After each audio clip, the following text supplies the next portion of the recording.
Y en nuestros países, nada se vende tanto y tan barato como esa basura. Y la gente rechaza a Dios porque dicen, quieren ser libres. Eso me recuerda del pasajero de un avión 747 que cruzaba el Atlántico. Salió de la cabina de los pilotos y dijo, tengo buenas noticias para todos. Acabo de matar a los pilotos y ahora somos libres. ¡Somos libres! ¿Libres para qué? Para que el avión se estrelle por no tener pilotos. Bien, veamos Gálatas 5:1. Estad pues firmes en la libertad con que Cristo nos hizo libres, y no estéis otra vez sujetos al yugo de esclavitud. Hablamos de esta libertad que tenemos en el Señor Jesucristo desde el punto de vista de una vida de libertad y de la dinámica de una vida de libertad. ¿Cuáles son las dimensiones de esa vida? Quiero decir, ¿de qué somos libres? Pablo menciona por lo menos 3 cosas en esta epístola a los Gálatas. Primero, libres de la esclavitud del legalismo. Gálatas 1, versos 6 y 7. Estoy maravillado de que tan pronto os hayáis alejado del que os llamó por la gracia de Cristo para seguir un evangelio diferente. No que haya otro, sino que hay algunos que os perturban y quieren pervertir el evangelio de Cristo. El apóstol dice en el verso 6 que algunos estaban abandonando el evangelio, y el verso 7 dice que algunos pervertían el evangelio. ¿Por qué algunos abandonaban el evangelio? Por culpa de aquellos que pervertían el evangelio. Verá, Satanás es un pervertido, y todo lo que hace es tomar aquello que es bueno, puro, santo y justo, y pervertirlo. ¿Por qué el diablo prefiere pervertir el evangelio en vez de negarlo? Bueno, si él puede pervertir el evangelio y hacer que usted crea un evangelio corrupto y no el verdadero evangelio, usted estará conforme con lo falso y será un cristiano sintético. Dios quiere que usted crea en el verdadero evangelio, mientras Satanás quiere que usted crea en un evangelio que ha sido pervertido. Un evangelio que es una imitación del genuino evangelio de Cristo.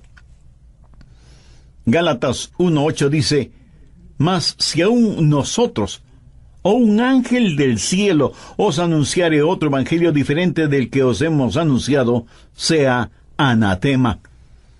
La expresión sea anatema significa sea condenado al infierno. En nuestros días, para muchos, eso es tener una mente estrecha.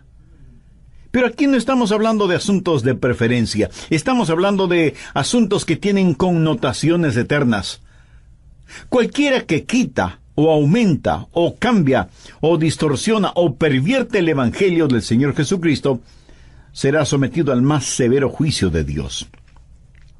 Y tampoco estamos hablando de preferencias denominacionales, ni del estilo de bancas o sillas, ni del color de las alfombras en las iglesias. Tampoco estamos hablando de cuál será el equipo ganador en ciertos deportes. Estamos hablando de un asunto de veracidad eterna. Pablo dice en el verso 9, como antes hemos dicho, también ahora lo repito, si alguno predica diferente evangelio del que habéis recibido, sea anatema. Él no está tratando de complacer a la gente. Ahora escúcheme con atención. No es el mensajero el que valida el mensaje. ¿Cómo sabe usted que lo que estoy hablando ahora es la verdad? Usted dirá, bueno, pastor, creo que usted es un buen hombre y preparado, confío en lo que dice. Bueno, gracias por eso. Pero escúcheme, yo no soy el que le da valor al mensaje. Suponga que el próximo domingo en la iglesia a la que asiste, de pronto apareciera un genuino ángel más brillante que el sol del mediodía. No hay ninguna duda de que es un ángel del cielo. Y dirigiéndose a toda la congregación dijera, amados en Cristo, han sido sumamente bendecidos. He sido enviado desde el cielo para informarles que tengo una nueva revelación, que tengo un nuevo evangelio. ante un evento así, ¿qué dice Pablo? Sea anatema, sea maldito ese ángel. Ahora solo suponga que yo, en uno de estos mensajes, les dijera: amigas y amigos, ¿recuerdan ese antiguo evangelio sobre el cual solía predicarles? Bueno, eso estuvo bien en el pasado. Hoy tengo un nuevo y moderno evangelio para esta nueva y moderna época. ¿Qué es lo que me diría Pablo? Sea anatema. Si yo les dijera que he cambiado mi modo de pensar y que tengo una nueva revelación de Dios, la ira, el juicio, el anatema de Dios caería sobre mí. Veamos Gálatas 1:10. Pues, ¿busco ahora el favor de los hombres o el de Dios? ¿O trato de agradar a los hombres? Pues si todavía agradara a los hombres, no sería siervo de Dios. Pablo está diciendo: yo soy un embajador, no un político. No he venido para hacerles cosquillas en los oídos. No he venido para complacerles a ustedes. Hay un solo evangelio, no dos ni tres. Jesucristo es el único camino al cielo. Y ese fue el permanente mensaje de Pablo. Los teólogos liberales modernos seguramente piensan que Pablo tuvo una mente sumamente estrecha. A propósito, queremos que nuestro banquero sea estrecho de mente. Que el piloto del avión en que volamos sea estrecho de mente. Deseamos que nuestro doctor sea estrecho de mente, pero de alguna manera en las cosas más importantes, como es nuestro destino eterno, queremos ser amplios de mente, aceptando que no importa lo que uno crea mientras lo crea sinceramente. Nos molesta de que hay un solo camino al cielo, porque para quedar bien con todos, decimos que todas las religiones son buenas y eventualmente conducen a Dios. No, 1000 veces no, eso no es cierto. Hay un solo evangelio, que es el evangelio de la gracia de Dios. Y espero que usted esté de acuerdo conmigo en eso. Y si no lo está, lo más seguro será que no me seguiré escuchando. ¿Qué es lo que le da autenticidad al evangelio? ¿Cómo podemos discernir si es o no el genuino evangelio? Pablo nos da al respecto 3 importantes puntos. Primero, la prueba de la provisión. ¿De dónde proviene? Los versos 11 y 12 tienen la respuesta. Mas os hago saber, hermanos, que el evangelio anunciado por mí no es según hombre, pues yo ni lo recibí ni lo aprendí de hombre alguno, sino por revelación de Jesucristo. ¿Lo ve? El evangelio no es el invento de ningún hombre. No es algo que a Pablo de pronto se le ocurrió. Es algo que Dios mismo le dio. No es una invención humana, sino una revelación divina. Y Pablo dice que fue una directa y divina revelación. Así que como primera cosa, el verdadero evangelio proviene de Dios mismo. En algunos establecimientos comerciales de vez en cuando veo un pequeño letrero que dice: vaya a la iglesia de su elección este domingo. Eso suena muy bien, y puedo entender la intención. Pero verán, no es cuestión solo de ir a la iglesia de nuestra elección, sino de ir a una iglesia en donde se predique todo el consejo de Dios, o sea, en donde se predique la integralidad de la palabra de Dios. ¿Quiénes somos nosotros como para decirle lo que es bueno o lo que es malo? ¿O es que no hay un Dios que ya haya hablado? Pablo dice: este evangelio no lo aprendí de los hombres. No lo aprendí de mis amigos mientras tomábamos una tacita de café. Por lo tanto, el evangelio es autenticado por la fuente de la cual proviene. Segundo, la prueba del mensaje. ¿Cómo somos salvos? Volvamos al verso 6. Estoy maravillado de que tan pronto os hayáis alejado del que os llamó por la gracia de Cristo para seguir un evangelio diferente.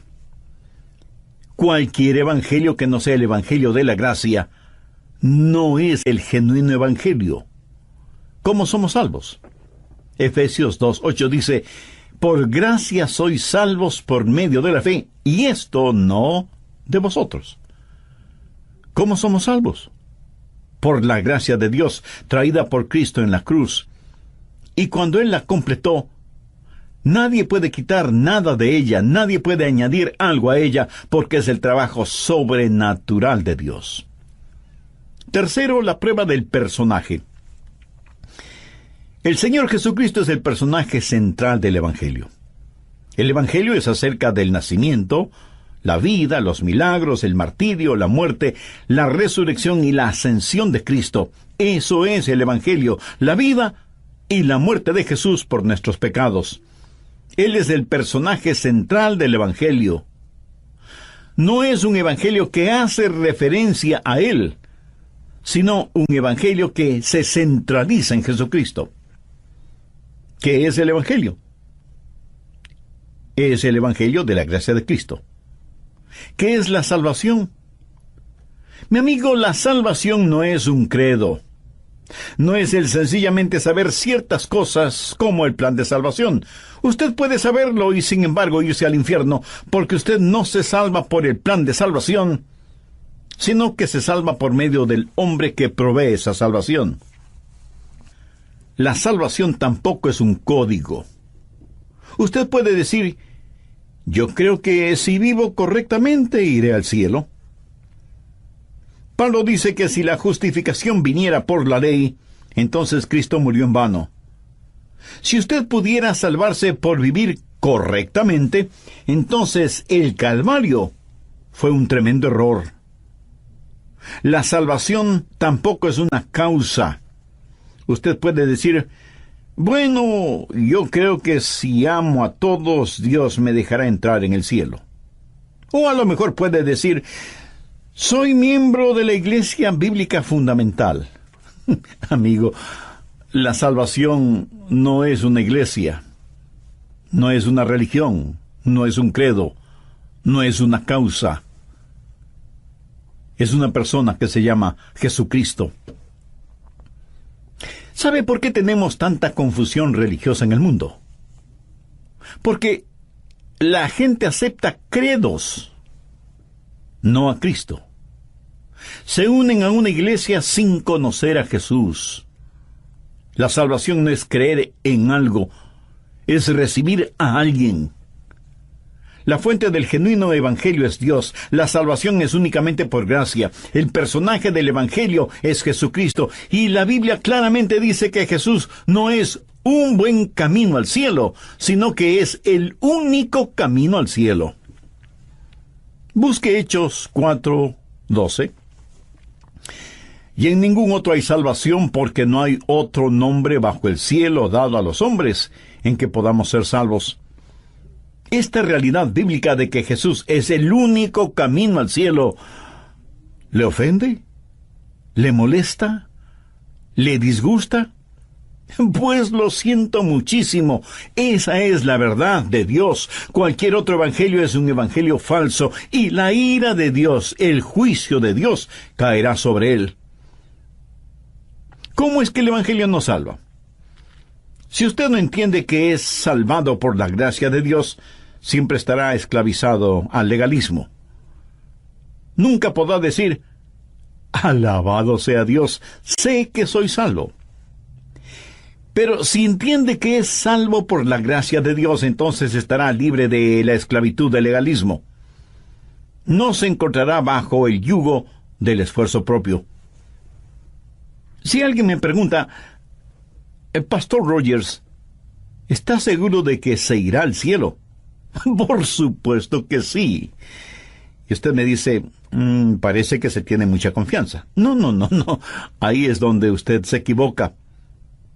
Esa es la forma en que sé que voy a ir al cielo, no teniendo confianza en mí mismo, porque si la tuviera, no podría saberlo.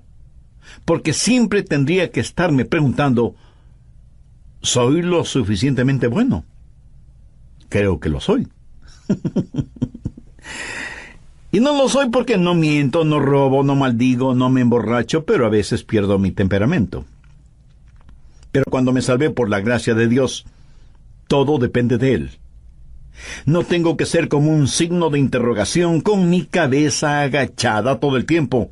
Puedo ser más bien como un signo de admiración totalmente erguido y decir, alabado sea Dios, sé que soy salvo. Nosotros somos hijos de Dios, no esclavos de Dios. Busque Gálatas 4:7. Así que ya no eres esclavo, sino hijo. Y si hijo, también heredero de Dios por medio de Cristo. Esa es la libertad que nosotros tenemos. Si usted está tratando de salvarse por medio de la ley, haciendo esfuerzos por ser bueno, usted es un esclavo. Si usted es salvo por gracia, es un hijo. Un esclavo es aceptado en base a lo que hace, pero un hijo es aceptado en base a quién es. El esclavo está ansioso de complacer a su amo para ser aceptado. El hijo descansa en el amor del padre y sabe que es aceptado. El esclavo es aceptado en base a su desempeño. El hijo es aceptado en base a su relación. El esclavo es aceptado en base a su productividad, pero el hijo es aceptado en base a su posición. El esclavo sabe que si fracasa, puede perder consideraciones. El hijo sabe que si fracasa, aunque sea disciplinado amorosamente, seguirá siendo el hijo de su padre, seguirá perteneciendo a la familia. No olvide que la gracia de Dios es el amor que Dios nos demuestra, a pesar de que no tenemos ningún mérito. Y no depende de nada que nosotros hagamos. Dios nunca dice, te amo porque, o te amaré si es que. Esas son expresiones condicionales. Pero el amor de Dios es incondicional. Si el amor de Dios por usted dependiera de ciertas condiciones suyas, por ejemplo, fidelidad, bondad, gentileza, misericordia, o cualquier otra condición, si una de esas condiciones cambia en usted, entonces el amor de Dios por usted tendría que cambiar. ¿No le parece? Pero como todo depende de Dios y Dios no cambia, su amor por usted nunca cambia. ¿Conoce usted el amor de Dios? Mejor aún, ¿tiene usted el amor de Dios? Usted puede conocer del amor de Dios, pero tener el amor de Dios solo es posible cuando se tiene a Jesucristo en el corazón. Y tener a Cristo en el corazón no es cuestión de religión, sino de relación. No hay nada que usted pueda hacer para que Dios deje de amarlo. El amor de Dios es una acción hacia nosotros, no una reacción hacia nosotros. Y es una acción natural de parte de Dios, que no está basada en lo que nosotros somos, sino en quién es Él, y Él es amor. Por lo tanto, no tratamos de ponernos nosotros mismos en una circunstancia favorable para que Dios nos ame. Nosotros reaccionamos al amor de Dios que está ahí para nosotros. Dios no cambia para poder cambiarle. Dios le ama para poder cambiarle. Y nada le puede cambiar más y darle total libertad que la gracia de Dios. Cuando un creyente finalmente comprende eso, es maravilloso porque primero usted es libre de cualquier esfuerzo propio. Muchas personas tratan diariamente de hacer algo para que Dios les ame, tratando de ser lo suficientemente buenas para que Dios les ame. Amigo, esa es una esclavitud infernal. Por eso Jesús vino para primero, por medio de la gracia, darle libertad del legalismo. Segundo, Él vino para liberarle de la crítica. Veamos Gálatas 2, los versos 4 y 5. Y esto a pesar de los falsos hermanos introducidos a escondidas, que entraban para espiar nuestra libertad que tenemos en Cristo Jesús, para reducirnos a esclavitud, a los cuales ni por un momento accedimos a someternos, para que la verdad del Evangelio permaneciese en vosotros. Desde las oficinas de las denominaciones vinieron algunos ejecutivos religiosos y encontraron que algunas personas que vivían en la gracia de Dios se regocijaban en esa gracia, y ellos venían a imponer sus reglas y reglamentos. El apóstol Juan en su Evangelio nos dice que la ley vino por medio de Moisés y que la gracia y la verdad vinieron por medio de Jesucristo. Ahora, ¿qué es la ley? La ley era reglas, reglamentos, requisitos, rituales y restricciones. La ley fue dada para mostrarnos la clase de pecadores que somos y que no podríamos ser salvos solo por cumplir la ley. La ley nunca podría salvarnos. Si la ley pudiera hacerlo, no hubiera sido necesaria la venida de Jesús. La ley fue dada para mostrarnos que necesitábamos un Salvador. Los fariseos habían estudiado la ley con su larga lista de reglas, reglamentos, requisitos, rituales y restricciones, y añadieron a esa ley una larga lista propia de ellos. 613 nuevos requisitos que revisaban constantemente y que celosamente se aseguraban que los demás los cumplieran. Con esa lista comparaban las actividades de los apóstoles y de los demás seguidores de Cristo. Pablo los identifica como falsos hermanos. Los hacedores de reglas y reglamentos no vienen de fuera de la iglesia, sino de dentro de la iglesia. Son falsos hermanos que tratan de someter a los demás. Son falsos hermanos que han escuchado a algún gurú o algún pseudo líder espiritual y les dijeron que esta o aquella es la manera de hacer las cosas o no hacerlas. Mi amigo, no estoy hablando de los genuinos y santos mandamientos de Dios que encontramos en la Biblia. Estoy hablando de asuntos preferenciales externos que la gente trata de imponer sobre nosotros, tratando de meternos en sus moldes personales y sometiéndonos a la crítica. Y Pablo, que era un combatiente por la verdad, dice que él no les dio ninguna oportunidad. De hecho, mire lo que dice en el verso 11. Pero cuando Pedro vino a Antioquía, le resistí cara a cara, porque era de condenar.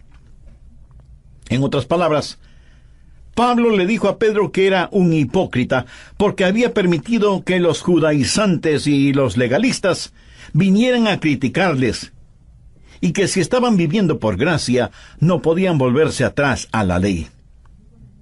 Por supuesto que debemos preocuparnos por lo que los demás piensan, porque no podemos herir la conciencia de los hermanos débiles espiritualmente. Pero permítame decir algo al respecto. Hay un buen número de hermanos débiles profesionales. En realidad no son hermanos débiles, sino que lo aparentan como una disculpa para sus pecados, porque siendo hermanos débiles, alguien les fue piedra de tropiezo. No permita jamás que estos falsos hermanos le esclavicen o lo sometan.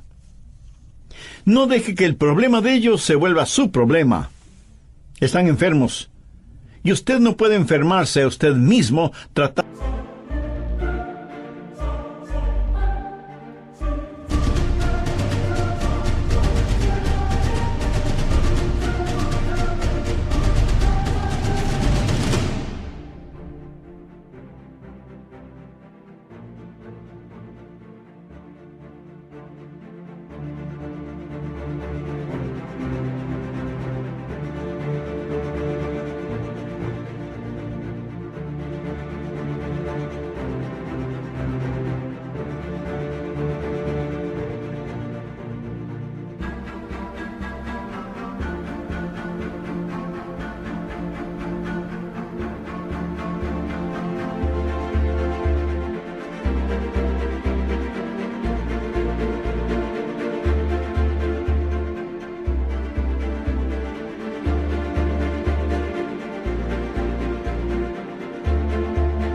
De que ellos se sanen.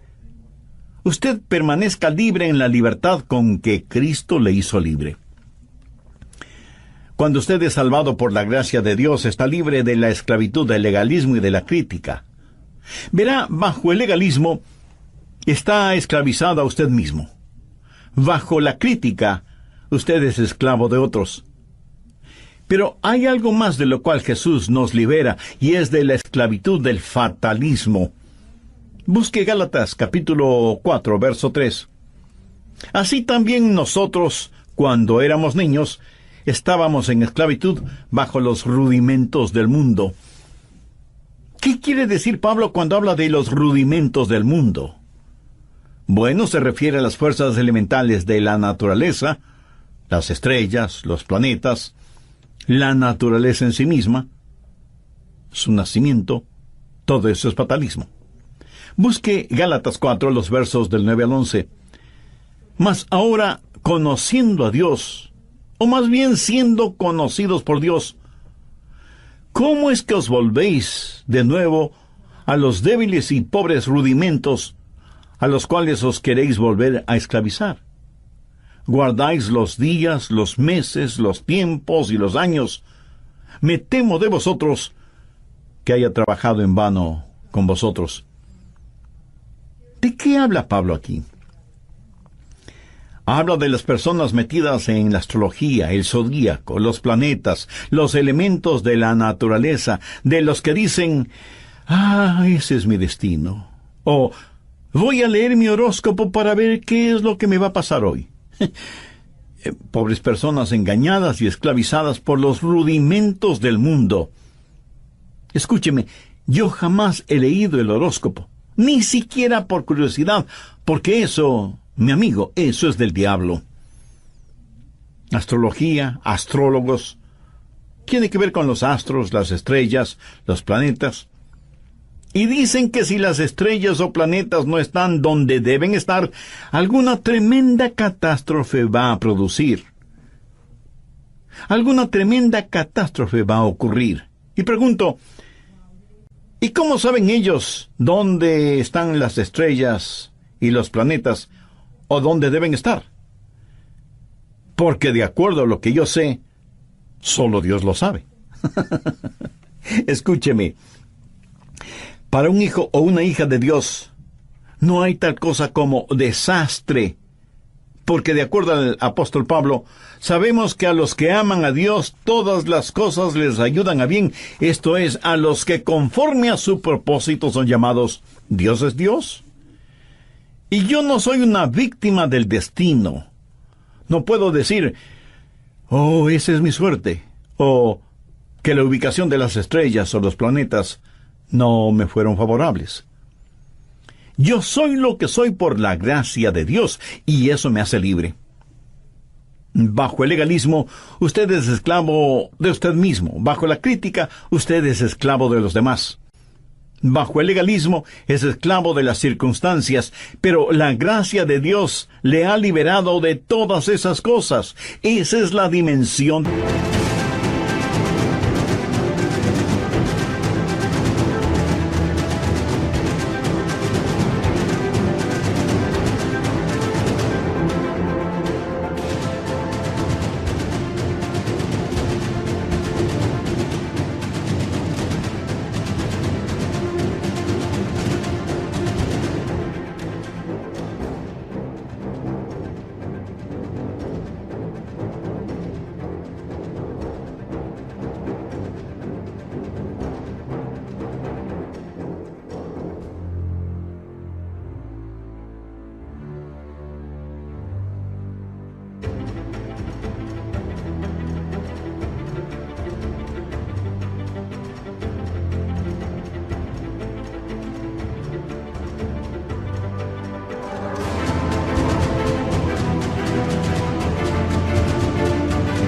de la gracia.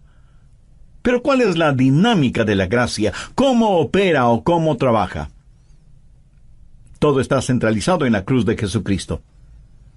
Permítame mostrarle algo aquí. Veamos Gálatas 2:20. Este es uno de los versículos fundamentales en la Biblia, en donde el apóstol Pablo dice, «Con Cristo estoy juntamente crucificado. Y ya no vivo yo, mas Cristo vive en mí. Y lo que ahora vivo en la carne, lo vivo en la fe del Hijo del Hombre, el cual me amó y se entregó a sí mismo por mí». Pero ahora quiero que note el contenido del verso 21. No desecho la gracia de Dios, pues si por la ley fuese la justicia, entonces por demás murió Cristo. ¿Y qué declaración más extraordinaria? No desecho la gracia de Dios. Si usted pudiera salvarse por ser un buen hombre o una buena mujer, entonces el Calvario fue una tremenda equivocación. Pablo dice en Gálatas 3:1, «Oh Gálatas insensatos, ¿quién os fascinó para no obedecer a la verdad? A vosotros ante cuyos ojos Jesucristo ya fue presentado claramente entre vosotros como crucificado». Entonces, ¿cuál es la respuesta? ¿Cómo Dios nos libera? Se podría decir que la cruz es nuestra estatua de la libertad. Es la cruz la que proclama nuestra libertad, porque ella nos libera del legalismo, ya que cada demanda de la ley fue pagada por la preciosa sangre de Cristo.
La cruz nos libera de la crítica, porque todos nos pueden criticar todo lo que quieran, pero sabemos quiénes somos y quién nos amó lo suficiente como para morir por nosotros. La cruz nos libra del fatalismo, porque estuvimos en el corazón y la mente de Dios aún antes de la fundación del mundo. No tengo que estar esclavizado al concepto de destino, a la influencia de los astros en mi vida o a la suerte. La cruz nos libera y lo hace con un propósito práctico.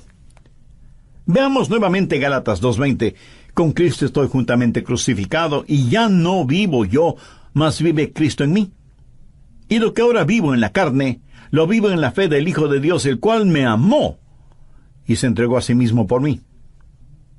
Note que hubo la ejecución de una vida. Estoy crucificado con Cristo. Y si usted es un genuino hijo o hija de Dios, también ha sido crucificado con Cristo.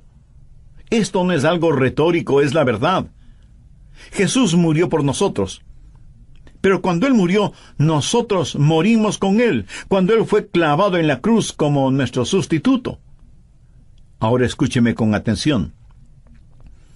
Decimos que Él llevó nuestros pecados a la cruz y que Él murió por nuestros pecados.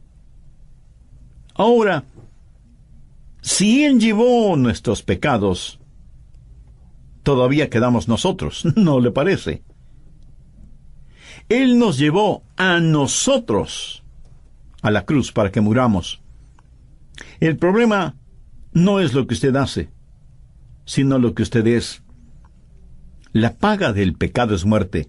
Su pecado exigía su muerte, y Jesús murió por usted, y usted murió con Él, crucificado con Cristo.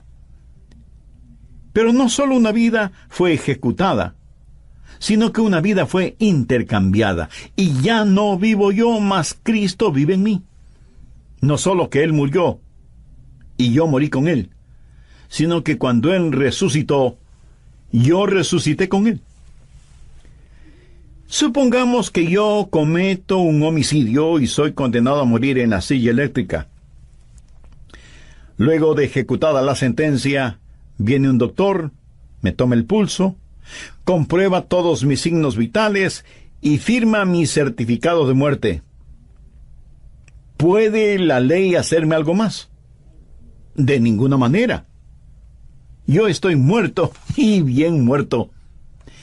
Ahora suponga que por un milagro inexplicable, yo vuelvo a la vida.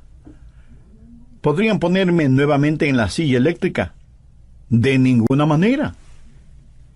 Yo ya había sido ejecutado, sentenciado y ejecutado. Amigo, usted murió con Cristo. La ley ya no tiene ninguna demanda sobre usted. Usted ha pagado con su vida el precio de su culpa, y si usted vive es porque Él murió y resucitó.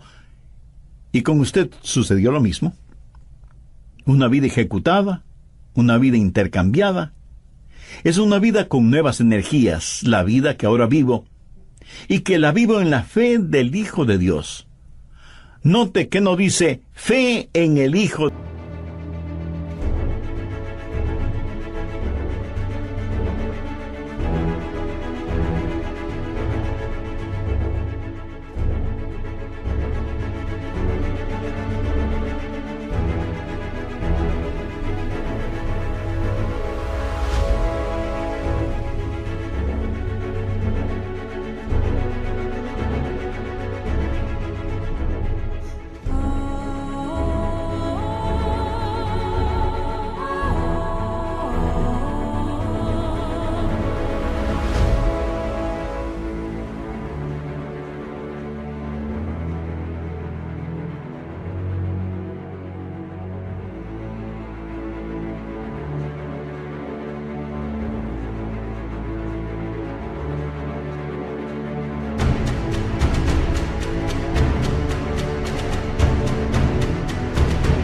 Dios, sino en la fe del Hijo de Dios. O sea, su fe en mí, su vida en mí. Él habita en mi humanidad. ¿No es eso maravilloso? Eso es libertad. Y es la gracia de Dios que nos libera. ¿Recuerda la historia de Moisés cuando estuvo en el desierto? Vio una zarza ardiendo, pero que no se consumía. Ese hecho en sí mismo era milagroso. Imagínese, una zarza ardiendo, o sea, completamente envuelta en llamas, y sin embargo las llamas no reducían a cenizas a esa planta. Bien podríamos asumir que esa zarza estaba bastante seca, y que hubiera sido fácil que fuera consumida por las llamas, ¿no le parece? Moisés en ese entonces era un exiliado en el desierto. Había tratado de ser un misionero, y lo que hizo fue matar a un hombre, no premeditadamente, sino accidentalmente. Pero el asunto es que mató a un hombre. Y cuando Moisés estuvo en ese lugar, en el desierto, Dios le dijo: Moisés, quita el calzado de tus pies, porque el lugar que pisas es santo. Y la zarza ardía y no se consumía. Moisés la vio y seguramente dijo: ¡qué zarzal más maravilloso! A pesar del fuego, no se consume. Está ardiendo por Dios. Si yo estuviera ardiendo en fuego, en menos de 24 horas mi cuerpo solo sería un montón de cenizas. Pero esta zarza está en llamas, pero no se consume. Quisiera ser como esa zarza, ardiendo de esa manera. Quisiera que mi vida ardiera para Dios, para siempre. Ahora imagínese que Dios le hubiera dicho a Moisés: hijo mío, quiero decirte algo. ¿Tú crees que este zarzal es algo especial, maravilloso? Quiero que veas que hay muchas otras plantas en este lugar, y yo puedo hacer lo mismo con cada una de ellas. Moisés, no es el zarzal. Soy yo en el zarzal, que hace la diferencia.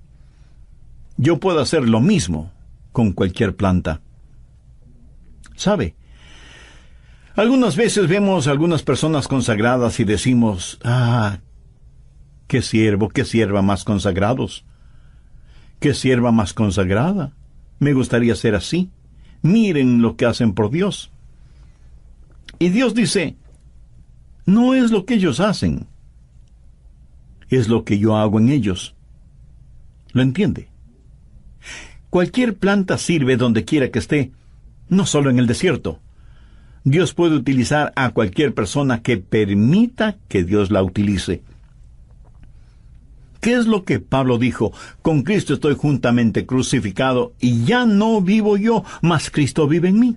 Y eso, mi amigo, es verdadera libertad.